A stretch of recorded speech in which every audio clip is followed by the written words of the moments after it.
Hello, and welcome to In the Know, Slate's election talk show. I'm Noreen Malone. I'm your host this week, and I am thrilled today to be talking to Valerie Jarrett, who is a chair of the board of When We All Vote and also formerly the senior advisor to President Barack Obama. Thanks for being here, Valerie. My pleasure, Noreen. How are you doing? You good? Good. So today I want to actually eventually spend a little time counting my chickens before they're hatched, or our chickens before they're hatched, and Don't talk to do you a little that. bit about. Don't do that. Be careful. I know. Well, so let's start there. What is the election scenario that keeps you up at night? The thing that you're afraid of happening? Well, of course, I'm afraid that President Trump might win and that the American people do not turn out to vote. And that worry has, of course, been exacerbated by the COVID-19 and so many people trying to figure out how to vote in a safe way. And so I worry that they won't turn out to vote. What about sort of more Baroque scenarios where, say, someone doesn't concede the election or not all votes are counted?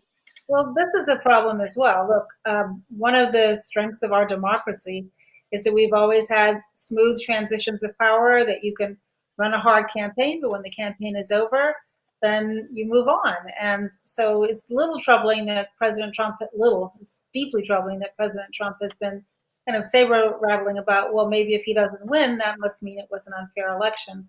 And I do think that the secretaries of state across the country have a responsibility to run a fair election. We've already seen signs of concern where there are very long lines or people who are showing up trying to intimidate people at the polls. And so we do need to have the appropriate checks and balances for that. But once the election is over, and I would say to your audience, prepare yourself that the votes will not be fully counted by the end of election night because so many people are voting absentee. And so many more people are voting than have ever voted in recent history in the early vote period alone. So I'm hoping that that means that fewer people have to vote on election day. But in case more people show up, we may not know for a few days or even longer what the outcome is. And I would hope people would stay calm and wait for the process to run its course. I hope we don't end up in court, but that's certainly a possibility in the event that either party decides to contest the outcome. And then, of course, we are aware as a result of what we've heard from the intelligence community that there are certainly foreign entities once again trying to interfere in our election. So all of that gives me cause for some sleepless nights right now. And beyond the presidential election, what down ballot races are you paying most attention to? What states? Well, all of them. And so I'm kind of shifting between my nonpartisan hat for When We All Vote. Let me talk about that for a minute versus my partisan hat where I'm obviously firmly behind Joe Biden and Kamala Harris. But When We All Vote was created a couple of years ago, and it is a nonpartisan organization trying to raise the awareness around the country about the importance of voting, not just for who's running for president, but for every race up and down ballot. And in a sense, this year, Noreen, has been a painful civics lesson for people who may not have known who their governor was, and now they see how we have different standards in different states for how we're going to combat the COVID-19, the kind of equipment that's available for our first responders, for those who in all 50 states have shown up to demonstrate about Black Lives Matter and ending police brutality. It matters who your mayor is. That's who picks the police chief. It matters who's on the city council. It matters who the prosecutors are. And so what we've been saying is, what are the issues you care about? What are your values? And then go do your homework and find out which candidates represent your values. So that's where we're coming out to try to change the culture around voting. And that means that it's not about any one candidate or any one election. It's about the American people appreciating that our Constitution begins with we the people. And what does that mean?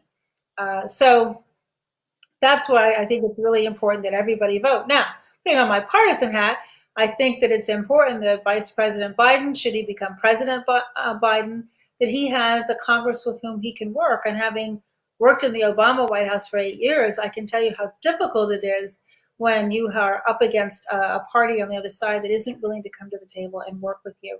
And in a country as big and as complicated as ours, Noreen, we need to have people who appreciate, you don't get your way 100% of the time, that compromise isn't a dirty word, and that we all do have to work together.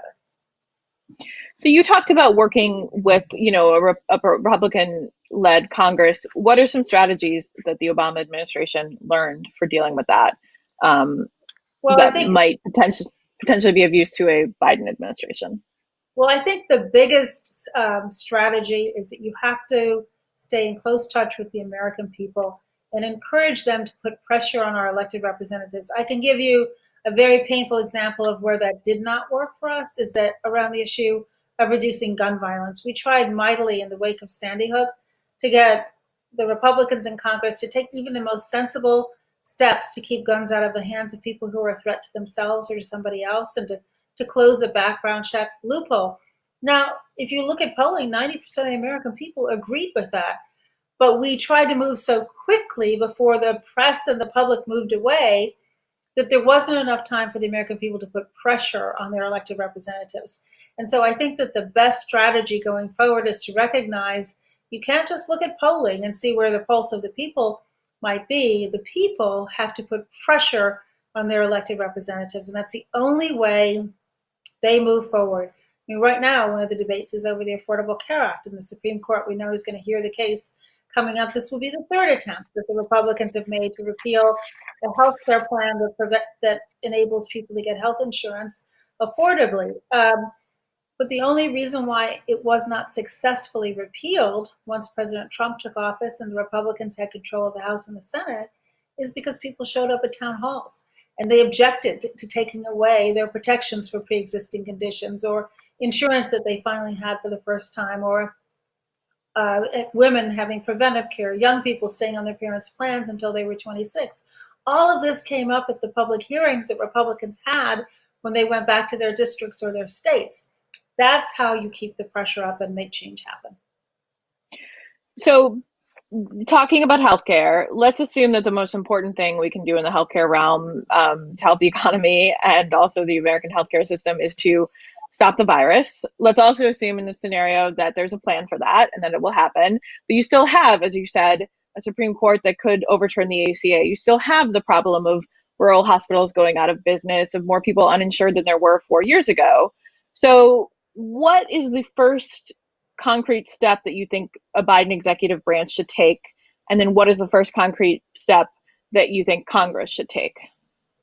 Well, as Vice President Biden has said, he would bring Dr. Fauci, a world renowned expert in infectious diseases, back inside the tent to guide an evidence based strategy. We know that from the evidence we have so far that masks are very important, so we need to encourage people to wear masks, everyone to wear masks. Vice President Biden has made it clear that he would send up to Congress a bill to make sure that we are able to produce the equipment we need to keep our healthcare workers safe, to make sure that we do the testing that needs to be done in our country, to improve the testing, the speed with which the results are delivered, and that we need to make sure that the vaccine, once it is developed and we're sure in a transparent and open way that it is safe, that it is fairly and widely distributed expeditiously. So I think Vice President Biden would focus on those pillars first. But beyond COVID, what can Congress and the executive branch do to protect or For expand healthcare in this country, with the ACA in particular? Carol, well, if there is time left, I think that Vice President Biden would withdraw from the lawsuit currently before the Supreme Court. He would also want to make sure that he sends up to the Hill a package to strengthen the Affordable Care Act by introducing a public option. You mentioned the health insurance in rural communities is too high. The private market alone, if there isn't competition, will drive up costs, which is why Vice President Biden thinks we should give the American people a choice. You can insure through the public option, or you can participate through the exchanges if you can get a competitive price. And so trying to make it, and then of course we would market the enrollment. The Trump administration has not aggressively marketed the enrollment in ACA, which is part of why you've seen some drop off. We also need to make sure that every state expands the Medicare provision, so Medicaid provision, so that more people who are the working poor have access to health insurance as well. So look, there are plenty of benefits to the Affordable Care Act, but I know Vice President Biden is interested in making it even stronger, and he's hoping that the Republicans will come to the table, put politics aside, and focus on the American people who we know right now are suffering. You think about pre-existing conditions. If that's in peril, which it is in the case before the Supreme Court, everybody who's had COVID-19, now you've got a pre-existing condition potentially. Your insurance companies can jack up your rates, or they can drop you completely if we don't have provisions such as are in the Affordable Care Act. So you were one of the co-chairs of the transition team last time, correct? And So, I believe that your former chief of staff is chairing the transition, a potential Biden transition this time around. I'm sure that you've given him some advice. So I'm curious if you think of beyond everything else of the Trump administration, it is sort of a case study in mismanagement, right? In how not to run an office, in my opinion. And you have some experience running offices. So when you get in there, if you were to get in there, what would you prioritize in terms of like staffing and alliances? I'm not necessarily talking about policy areas to focus on, just sheer like let's turn this business around if we're thinking of the executive branch as a business. well, you're only as strong as your weakest link. So, selecting a cabinet and White House team that shares the values of Vice President Biden and Senator Harris and prioritize what you're going to get done. We need to reinstitute the disciplined way in which we operated our policy councils. We had a National Security Council, an Economic Council, a Domestic Policy Council, and policy issues were uh, came up through that organizational structure, working with the cabinet and the various agencies. And it went through a rigorous process before it ever got to the president's desk. And so I'm sure Vice President Biden will put those checks and balances back in place, beginning with his transition. You want to make sure that you come out of the gates quickly and have some wins right off the bat, and whether it's healthcare, combating the COVID-19, rebuilding our economy, building it back better than it was before, is something that's a priority for Vice President Biden. We know we're going to need another stimulus package, and we're seeing the delays in the stock market dropping today as a result of the inability of the Republicans to get their act together and pass a stimulus. The House passed one back in May, and we've been waiting all this time. We're having hearings on a Supreme Court nominee, but not passing relief that would be helpful to the American people and to state and local government. I know how important that is to Vice President Biden because he oversaw the Recovery Act back in 2009, the 800 plus billion dollars that we got out the door so quickly to help jumpstart the economy the last time that we were in a recession. So I think you're going to see a lot of activity, both in terms of personnel, moving forward with priorities that he can do through executive order, reversing many of the executive orders that President Trump put in place, and also asking the members on the Hill to pass legislation to ensure that we restore both our lives and our livelihood. Do you think too much of what the Obama administration accomplished was done through executive order? You're talking about now being able to undo what one president did. Obviously, that is something that Donald Trump was able to do with some of Barack Yeah, Obama's achievements. it's a really good question. And I think our approach was also always try to get the kind of change that would be sustainable. That's why we spent so much time getting the Affordable Care Act actually passed and enacted into law. There are other examples. The repeal of Don't Ask, Don't Tell. It's very important to us to ensure that people could openly serve if they were gay in the military without worrying about being discharged as they're prepared to make the ultimate sacrifice for our country. Now, there were those who at the time said, well, President Obama should just do it by executive order. Well, the law didn't provide for that, but also importantly, we didn't want his successor to just repeal it. It's why we worked so hard to get comprehensive immigration reform through as a law. And it wasn't until it was clear it would not move forward that President Obama did sign an executive order giving protection to the Dreamers. But as we've seen over the last nearly 4 years, they are in limbo, and the stronger position would have been if it had been a law. So I think the first best is to try to get laws passed because you recognize that executive orders can be reversed by your successor. But if it's clear that you have a Congress that isn't going to work with you, then better is better than nothing at all. And that's what we did. hmm Um, so obviously there are some similarities between, 12 years ago and now, a potentially inherited economic crisis. You obviously had a front seat for that. I'm curious what you think the Obama administration did wrong in that situation, and what a Biden administration could learn from that. And here I am borrowing from Joe Biden, who several times I've seen him say, I got it wrong. So in the spirit of what Joe Biden has said, I'm curious. Oh, look, every day we challenge ourselves to say, what could we do better? How could we strengthen our position?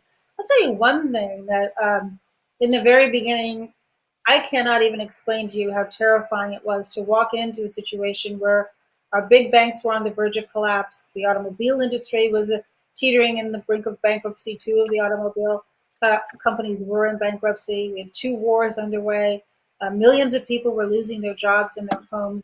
There's true economic crisis, and trying to figure out how to get it right. What's the art of the possible that we could get Congress to sign off on versus what our economic advisors said would actually reverse this trend. And I would say early on, and it's hard for me to say this having come from this background of community organizing and getting the people engaged, is that we were so busy working to get the policies right that I don't think we did enough telling the story to the American people. I mean, the Affordable Care Act is now popular, but in the beginning it wasn't, and really the Republicans hijacked the narrative. And so I think we should have spent more time telling the story about why this was so important, demystifying it. It was too much sausage, I think, watching all of the machinations in Washington. And we needed to tell the American people what it would do for their lives. And we did get better at telling the stories in the second term and meeting people where they are, not relying on the trappings of the Rose Garden, but going on more unconventional ways of communicating and using social media as a force for good, as a platform to communicate honestly and directly with the American people. We got much better at that over time. Great. I mean, obviously, this economic crisis is quite different, though, right? It's not a product of sort of complicated financial instruments. I'm curious if you think there are different levers to be pulled, and what levers would make the most sense here in the first year.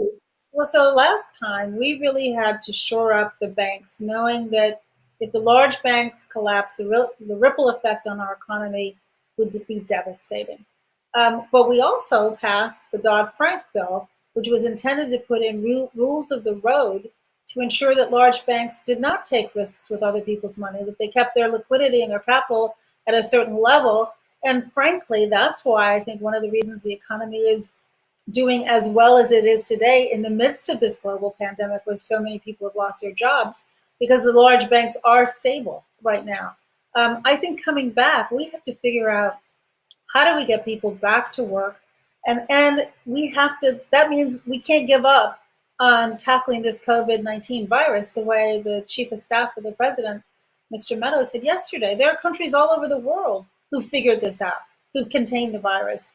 And America shouldn't be giving up on that. We have to tackle it. And if we do tackle it successfully, then we have to make sure that as our economy comes back, that we're making sure that it doesn't just come back with benefits or tax incentives for the very wealthy, but that we're shoring up working Americans who are out there every day struggling, and that we're able to help them during this period of time where they have struggled mightily and worried about putting food on the table and paying their rent, and if they have a job, homeschooling their children in the background while they're trying to work. I mean, it's just been a really tough time for the American people. And so looking at it through the lens of their lives is what Vice President Biden, I know, will do. So President Trump keeps bringing up the H1N1 virus as a point of comparison to COVID. Setting aside whether that is a worthy comparison or Yeah. what did the Obama administration learn about pandemic management that this country had not known before from dealing with the H1? So much between the H1N1, Ebola, Zika. We did after actions after each, and we made changes in terms of both our structure and requests for budget based on our experience. So, for example, we set up an office in the White House within the National Security Council solely devoted to pandemics. We had offices set up around the world so that members of the CDC could be on the ground, get information should a virus break out, so that we could respond quickly, and that the scientists could be sharing information and best practices. We did a playbook of how you manage a pandemic from beginning to end, and we requested additional resources for the Center for Disease Control, as well as budget for many of the items like the protective gear. And best we could tell, when the Trump administration came in, they threw away our handbook. We had even a tabletop exercise to walk their team through in the midst of the transition of how to respond to a pandemic. And there's no indication that they paid attention to any of that. And the whole point of these smooth transitions of power is so that you can give the new administration the benefit of what you've learned. They don't have to agree with your policies, but at least they can hit the ground running. And I think in this instance, they were so busy trying to just do the opposite of what President Obama did that they got caught completely flat footed. And I do wish that they had heeded from the experience that we had, because we learned a lot from that process. Going back to the transition, what is the most important job that a new president hires for when he's making these selections? What is the single most crucial position that's still up for grabs? Yeah, well, there isn't one, and I think that's part of what I learned not just during the transition, but working in the White House for 8 years. It's a team, and it is really important that you have a team around you that you can trust and rely upon, and not just at the senior levels, but at every level. You depend upon the people who are career employees, for example, in the agencies who've been doing their jobs for a while and have enormous expertise to bring that expertise to bear. So yes, it matters who your vice president is and your chief of staff and your senior advisors and your cabinet, but you will only be as good as your weakest link. And the other thing I think is important is that you bring people to the table with integrity and character, and understand that public service is about the American people. It's not about themselves. And you have to foster an environment where they learn to trust each other pretty quickly. And that's hard to do if you haven't worked with one another, but tone starts at the top. And I think it's incumbent upon the president to assemble a team of people who support his agenda, who will put their own egos and personal agendas away and focus on the American people. And so there isn't one person who is essential to that, it's the entire team. One thing that the Obama White House had a reputation for, and you may not think this is deserved, but was as a boys' club, as kind of a white boys' club, frankly, with some exceptions, obviously. But I'm curious if, and in the years since Obama left office, we've undergone reckonings on gender, on race. Not that these weren't things that people weren't talking about before, but I'm curious if President Obama has expressed any regret for that, and if you see President Biden taking any steps to staff his White House differently. Well, first of all, half of our department heads were women. That may not be that well known, but President Obama prided himself on making sure that both the cabinet and his White House staff reflected the diversity of our country. And that's everything from people of color to women to people with disabilities to the LGBTQ community. He said, how are we going to talk about inclusion unless we are inclusive ourselves? I have often talked about how in the beginning, though, I noticed that some of the women's voices were shrinking a bit. We were there in numbers, but not in velocity of voice. And President Obama called us all together and he said, I will make better decisions with the input that you, from your unique vantage point, will offer. That was incredibly empowering to us. And so over the course of the first couple of years, as we all got to know each other better, I think that his message to us is, I want to hear from every voice. And also one of his strategies, which I think is effective in terms of management, is he can read a room, and he wasn't interested in simply what the most senior people had to say, because he knew oftentimes the policies originated from the people who, as we would say, sat in the backbench. And so he would look around the senior people and he'd say, well, what do you think, to a person who he knew actually knew more about the content of the conversation than anybody else. And he tried to make people feel comfortable to disagree with him, to tell them their best advice, even if they thought it wasn't what he wanted to hear. And when you do that, you do have a much more productive, healthy work environment. And so I think if you judge us by the team that grew to trust one another, that developed over the course of the time he was in office, I am really proud of the fact, I don't know of a White House where half of the department heads were comprised of women. His entire national security team by the end was comprised of women. That's unprecedented. Um, so you referred to the kind of manager that Barack Obama was. What kind of a manager is Joe Biden, and how is it different from, President Obama's managerial philosophy? Well, I think because Vice President Biden and President Obama got along so well and really set the tone for their teams to work in a seamless way, that it would surprise me if Vice President Biden didn't put into place the same kinds of practices that we did in terms of the discipline of the process, the transparency, the making sure that we were looking at evidence and data and research and not just kind of shooting from the hip. He's not a shoot from the hip kind of a leader. And the team that he had in the White House when we were there, as well as those who I know who are working with him on the campaign and soon to be on the transition, I hope, have that same kind of intellectual curiosity and rigor, willingness to listen, willingness to be analytical and challenge one another and themselves to make sure that they're doing best by the American people. So I would expect to see very similar management styles, and I know that the people that he has surrounded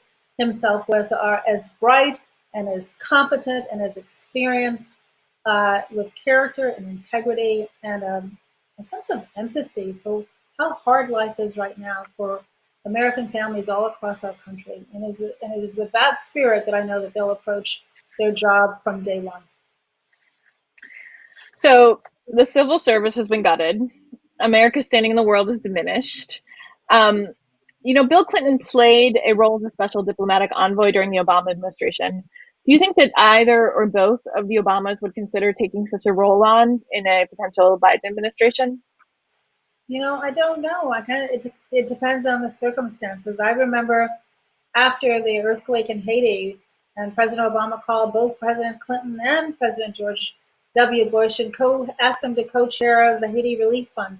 He thought it was so important to send the message that this wasn't about politics, that this was really about us as a country coming together and being helpful. And I know that both President and Mrs. Obama are consider themselves citizens and public servants. So I think it's way too soon to say what might be on the horizon. But President Obama actually believes the citizen is the most important office, and he's been so heartened by the activism we've seen and the peaceful demonstrations for change to reconcile our racial healing and ensure that those who swear to uphold and swear to serve and protect are actually able to do that.